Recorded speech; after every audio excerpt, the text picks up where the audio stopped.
Do you see yourself in the mirror? Come on, give us a thumbs up if you see yourself. Communicate with us. Give us a thumbs up. And this is down. And what I want you to do is lift it up and hold it up. Scott Noss is minimally conscious.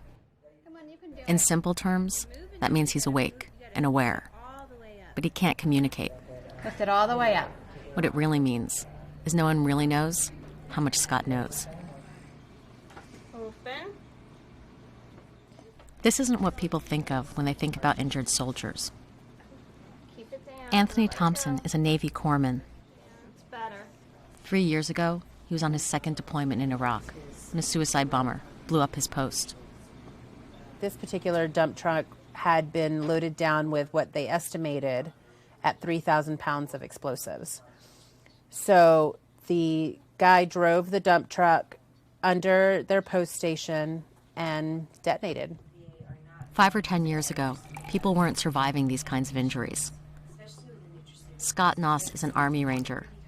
He served 8 deployments in Iraq and Afghanistan before he was injured in a helicopter crash. We had a wonderful marriage, full of respect and love and happiness. I mean, it's testimony. I'm still with him. We wanted a football team. We wanted lots of little boys running around. You know, I wanted a career. But most importantly, I lost my soulmate. There's no darker moment than the one that brought Ryan Noss and Yvonne Thompson together. They met within months of their husband's injuries. 2 young wives dealing with unspeakable tragedy. They formed an instant bond. Yvonne is the one person that I can say knows exactly what I'm thinking or worried about or going through. I know she'll laugh at this if she hears it, but she really does ground me. She really has helped me out a lot. I look up to her strength. I just don't tell her I said that, though. When there are 2 wars going on, being a military wife takes a certain kind of toughness. But nothing could prepare Yvonne and Ryan for this. So they took me back in the ICU room, and they were like, Ryan, he does not look like himself. You got to be strong. And I'm going, just let me see my man. I looked around the curtain and walked in there, and the sight haunts my dreams 3 years later. I have never fainted before in my life, and I took one look at him, and I was on the floor. I fainted. I looked at him, and I lost it. I completely lost it. He was so bloated from all of the fluids that they were pumping in with. He was intubated. He was on a ventilator. He was completely lifeless. At the time, Yvonne was pregnant with their first child, and giving birth to their son, AJ, was bittersweet. On the one side, it was wonderful because the last gift that Anthony ever gave me was finally there. And on this other hand, Anthony wasn't there like he was supposed to be. Hi, AJ. Can you say hi to AJ? Say hi to AJ. Ryan has stepped in as a second parent to AJ. She and AJ call each other Bubby. Hey, darling. Hey, Bubby. Hey. Hey.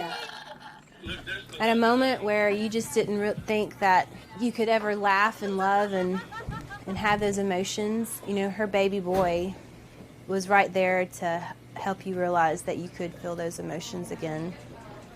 It's been about 3 years since Scott and Anthony were injured. Ryan and Yvonne fought hard to get them into the Kessler Institute in West Orange, one of the leading research and rehab facilities for traumatic brain injury. Kessler is known for its mix of traditional, holistic, and experimental treatments. There are several hours of intensive physical therapy every day. We need to really get aggressive because this is perhaps the most challenging patient population in all of medicine. The time has really come that we need to try multiple treatments in combination simultaneously. Stretch it out, Aunt. Oh, yeah, there's your stretch. In the 3 months since they've been at Kessler, Ryan and Yvonne say they've seen measurable improvements, more body awareness, more movement. It's not the miracle everyone wishes for, but it defies the common wisdom. The traumatic brain injury patients stop improving after the first year. Ultimately, kind of the holy grail here is to establish some kind of sense of communication, however rudimentary that is. You pushing? If you can maximize the potential in the injured brain, then maybe you can turn an inconsistent response to a consistent response. And that means the world to the families. I would love if he could just have some form of communication.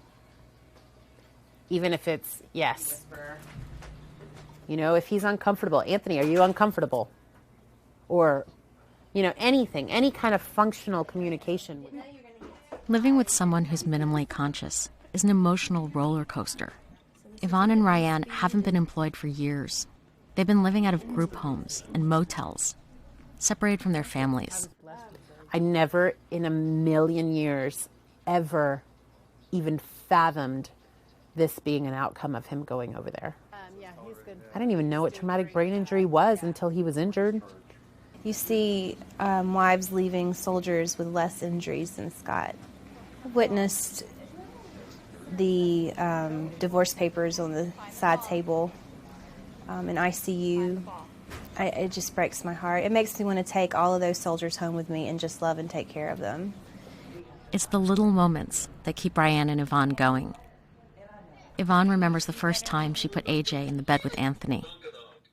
Usually when I stretch his arm out, eventually he always gets it right back here. This day I stretched his arm out and then I laid AJ in that little nook and his arm did not move. It was like he knew that his son was there in his arms and he did not flinch. And AJ just, you know, laid there all swaddled up, and it was awesome. But it must be something very deeply human, because I've rarely, if ever, seen someone just throw their hands up in the air and say, I give up, no more hope. I just don't see that. I always want him to realize that he is safe and